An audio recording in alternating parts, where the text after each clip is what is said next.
My name is Emma. I want to tell you my story. It is a story of love, mistakes, and hope. I was a quiet child.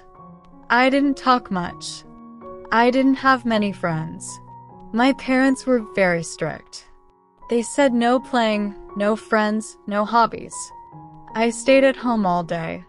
I wanted to play with other kids, but my parents said to stay inside. I didn't go to kindergarten.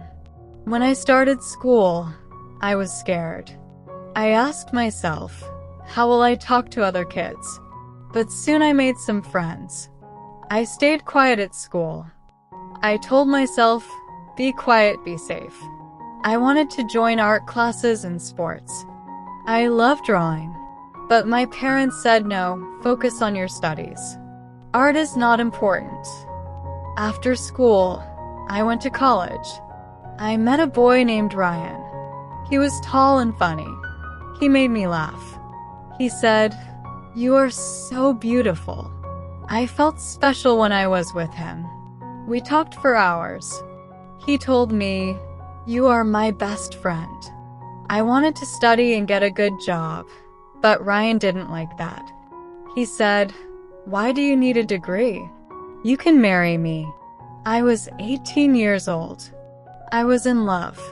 I thought Ryan would take care of me. He asked me to marry him. He said, "Let's start a family." I stopped going to college.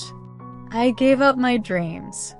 I thought love was more important than school. At first, everything was good.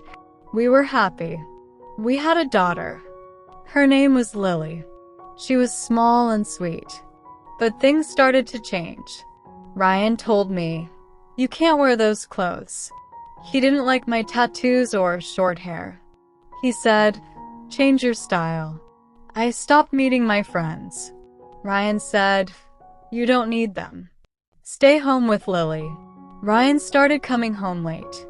He said, "I was with my friends." I felt lonely. I wanted to talk to him, but he didn't listen. One night he got angry. He shouted at me. He said, "You are not a good wife." I cried. One day Ryan hit me. I couldn't believe it. I cried all night. I wanted to leave, but I was scared. I went to my parents and said, "Please help me." But they said, "You are married. Stay with your husband." I went back to Ryan. I told myself things would get better. I got pregnant again. This time I had a son. His name was Jake. He looked just like me. I loved him so much. Ryan didn't come to the hospital. When I came home, he said, "Why are you here so soon?" I felt hurt. Ryan had a girlfriend. He didn't hide it. He told me, "She loves me more than you." I felt small and unimportant. I wanted to leave, but I didn't know how. I had no money. I had 2 children to care for. One day, Ryan joined the army. He left me with the kids. He said, "You can manage." I cried every day. My father died during this time. My mother moved to another country. I was alone. Ryan called me from the army. He said, "I found someone new." I couldn't believe it. I asked, "Why?" He said, "I am happier with her." 3 months later, Ryan called again. He said, "I made a mistake. Please take me back." I still loved him. I said, "Okay." We tried to fix our marriage, but Ryan didn't change. He still hurt me with his words. Now we have been married for 16 years. Ryan tries to be better, but he still hurts me with his words. I often think about my life. Why did I forgive him so many times? Why did I stay? I am 33 years old now. I am not the same person I used to be. I am stronger, but I feel tired. Sometimes I feel like I don't exist. I want to believe in a better life. I want to find happiness for myself and my children. Every morning I wake up early. I look at my children. They are my reason to keep going. Lily is 8 years old now. She loves drawing and singing. Jake is 4 years old. He likes to play with cars and laugh loudly. I tell myself be strong for them. I cook breakfast. I pack Lily's lunch for school. Jake stays home with me. But some days are very hard. I feel tired. I feel sad. I ask myself, how did my life become like this? One day my neighbor knocked on my door.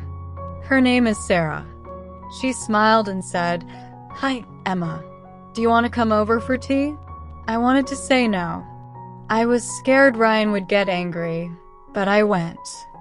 I needed someone to talk to. Sarah told me, "You are not alone. I am here for you." Her words made me cry. I didn't feel so alone anymore. Sarah gave me an idea. She said, "Why don't you start working from home?" I thought about it. Ryan didn't want me to work outside, but maybe I could do something small. I started baking cakes and selling them. At first, it was hard. I didn't know if I could do it, but I worked hard. My cakes were good. People started ordering more. For the first time in years, I felt proud of myself. I thought I can do this. One day, Ryan came home angry. He shouted, "Why are you baking? You don't need to work." I looked at him and said, "I need to do this for me and for the kids. I will not stop." Ryan was shocked. He didn't say anything. I was scared, but I felt strong. Life didn't change overnight. Ryan still gets angry sometimes, but I started to set rules. I told him, "I will not allow you to hurt me anymore. If you hit me again, I will leave." He didn't believe me at first, but I stayed strong. I knew I had to protect myself and my children. I also started meeting new people. Sarah introduced me to her friends. They were kind and supportive. I started doing small things I used to love. I cut my hair short again. I wore colorful clothes. I felt like myself after a long time. Lily said, "Mom, you look so happy." Her words made me smile. Now I am thinking about what I want. I want a safe and happy life for my children. I want to feel free. I don't know if Ryan will ever change, but I know I have changed. I am not the same scared girl I was before. I tell myself one day you will find peace. I don't know when, but I believe it will happen. If you are reading my story, I want you to know something. You are strong. You can survive hard times. Don't give up on yourself. I hope my story gives someone hope. If you enjoy the story, please like, subscribe, and share.